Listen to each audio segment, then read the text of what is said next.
জাতীয় চলচ্চিত্র পুরস্কারপ্রাপ্ত অভিনেত্রী জাকিয়া বারি মমো, যিনি লাক্স চ্যানেল আই সুপারস্টার প্রতিযোগিতার মাধ্যমে খ্যাতি অর্জন করেছিলেন, সম্প্রতি আবারও আলোচনায় এসেছেন তার অভিনয় ও নতুন প্রকল্প নিয়ে। 2007 সালে দারুচিনি দ্বীপ সিনেমার মাধ্যমে শোবিজ জগতে প্রবেশ করেন তিনি এবং এরপর থেকে তিনি ছোট পর্দায় ধারাবাহিকভাবে জনপ্রিয়তার শিখরে রয়েছেন।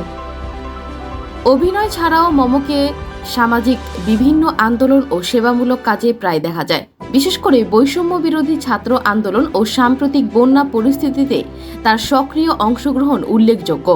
তবে অভিনয় ও নাচের জন্য জনপ্রিয় হলেও গান নিয়ে মমকে খুব একটা দেখা যায়নি। সম্প্রতি তিনি রবীন্দ্রসঙ্গীত তোমার খোলা হাওয়া পরিবেশন করেছেন, যার সঙ্গীতায়োজন করেছেন আহমেদ রাজীব।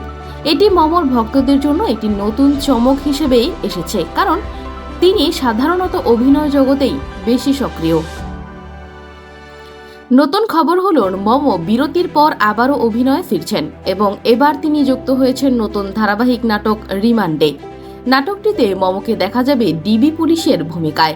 এই নাটকের মূল কাহিনী বর্তমান রাজনৈতিক প্রেক্ষাপটকে কেন্দ্র করে আবর্তিত হয়েছে। নাটকটি রচনা ও পরিচালনা করেছেন আশফাকুর রহমান। নাটকটি সম্পর্কে মম বলেন, রাজনীতি ঘিরে ধারাবাহিকটির গল্প। এরই মধ্যে আমরা বেশ কয়েকদিন শুটিং করেছি। আশা করছি প্রচারে এলে নাটকটি সবার ভালো লাগবে। এছাড়াও মম বর্তমান আরও একটি ধারাবাহিক নাটকে অভিনয় করছেন, যার নাম নীল ঘূর্ণি। এই নাটকটি সাম্প্রতিক সময়ে একটি বেসরকারি টেলিভিশনে প্রচার শুরু হয়েছে এবং এতে মমর বিপরীতে অভিনয় করছেন জনপ্রিয় অভিনেতা অপূর্ব। নাটকটির পরিচালনায় রয়েছেন সৈয়দ শাকিল। দর্শকদের কাছ থেকে ইতিমধ্যেই নাটকটি বেশ সাড়া পেয়েছে। এছাড়াও মম সম্প্রতি মাস্টার নামক একটি সিনেমার কাজ শেষ করেছেন। এই সিনেমাটি শীঘ্রই মুক্তি পাবে বলে আশা করা যাচ্ছে।